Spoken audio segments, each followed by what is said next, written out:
Olá, prosseguindo no estudo do Livro dos Espíritos de Allan Kardec, na terceira parte deste livro, As Leis Morais, estamos estudando o capítulo 8, Lei do Progresso, com o tema Marcha do Progresso.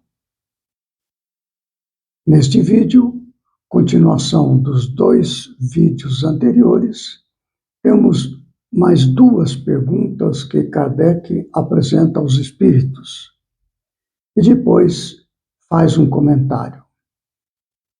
Questão 784. Bastante grande é a perversidade do homem. Não parece que, pelo menos do ponto de vista moral, ele, em vez de avançar, caminha aos recuos? Resposta: enganas-te. Observa bem o conjunto e verás que o homem se adianta, pois que melhor compreende o que é o mal, e vai dia a dia reprimindo os abusos. Faz-se mister que o mal chegue ao excesso, para tornar compreensível a necessidade do bem e das reformas. É interessante observar que nós notamos que há a presença ainda da maldade humana, dos abusos de toda a natureza, da perversidade, como apresenta Kardec. Isso chama atenção. Ocorre que o que hoje nós chamamos de perversidade do homem, há alguns séculos atrás, isto era considerado aceitável. Não que se gostasse, mas era tão comum que se achava natural. Já hoje, nós nos indignamos com as injustiças, com as maldades, conseguimos distinguir claramente o que é o bem e o que é o mal. Isto é um sinal de progresso moral. Naturalmente que associado ao progresso moral, há um progresso intelectual, este muito mais acentuado ainda, porque se formos examinar as condições de vida na Terra há 100 anos atrás, não há qualquer ponto de comparação em termos de avanço científico, tecnológico e até mesmo filosófico. Na área da psicologia, da pedagogia, etc., nós vemos um avanço extraordinário. Existe a maldade? Sim. Cada vez mais observado, cada vez mais compreendido, cada vez mais inaceitável. Sinal de progresso. Questão 785. Qual é o maior obstáculo ao progresso? Resposta: o orgulho e o egoísmo. Refiro-me ao progresso moral, porquanto o intelectual se efetua sempre. À primeira vista, parece mesmo que o progresso intelectual reduplica a atividade daqueles vícios, desenvolvendo a ambição e o gosto das riquezas, que a seu turno incitam o homem a empreender pesquisas que lhe esclarecem o espírito.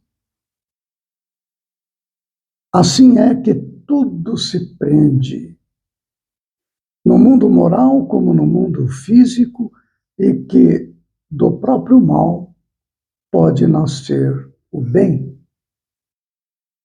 Curta, porém, é a duração desse estado de coisas, que mudará à proporção que o homem compreender melhor que, além da que o gozo dos bens terrenos proporciona, uma felicidade existe maior e infinitamente mais duradoura.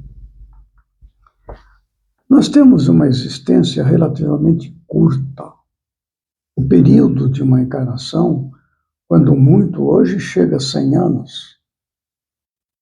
Mas as coisas mudam muito rapidamente e nós não conseguimos perceber muito acentuadamente as mudanças.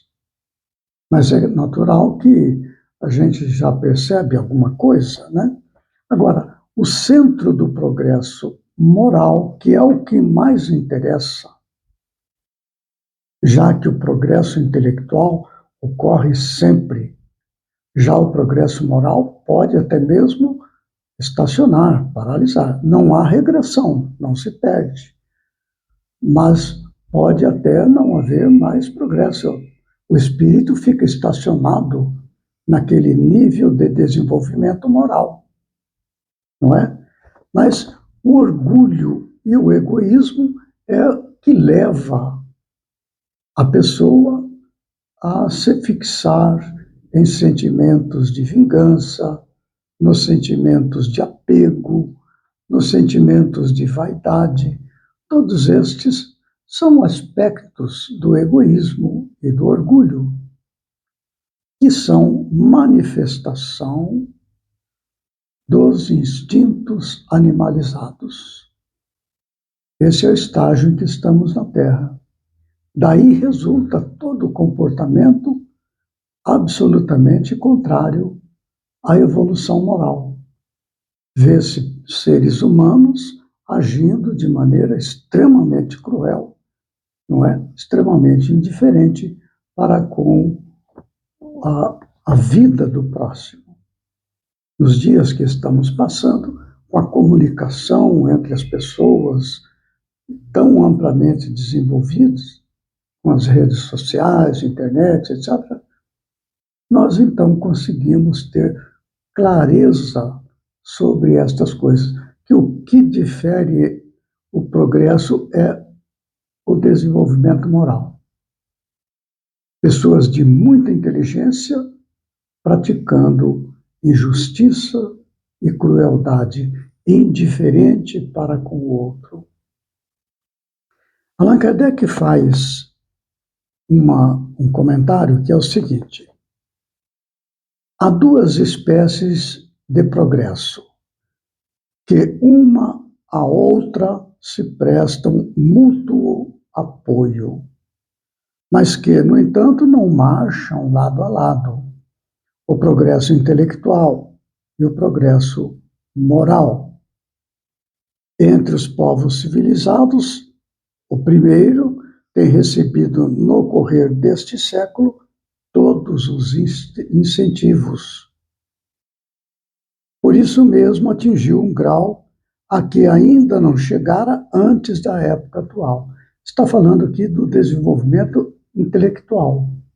Ainda hoje, agora, este texto foi escrito em 1857, ou antes até, foi a data de publicação do Livro dos Espíritos, não é? No século XIX.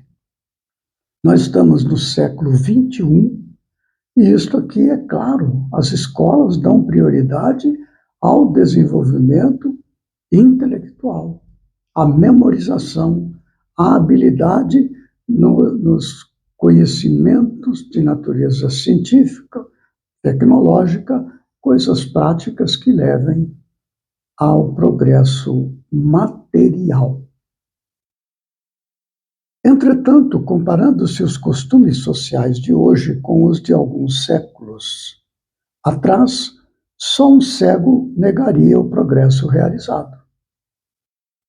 Ora, sendo assim, por que haveria essa marcha ascendente de parar com relação, de preferência, ao moral, do que com relação ao intelectual?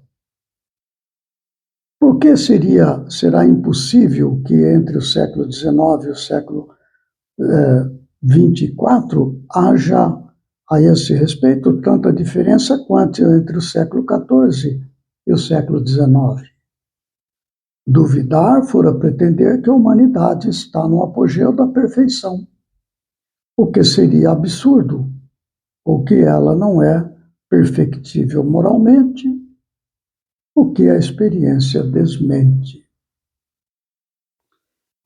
Então, esta questão do progresso intelectual e moral nos cabe prestar muita atenção em nós, naqueles que dependem de nós, na família, os filhos, todas essas coisas, a respeito do padrão moral de desenvolvimento.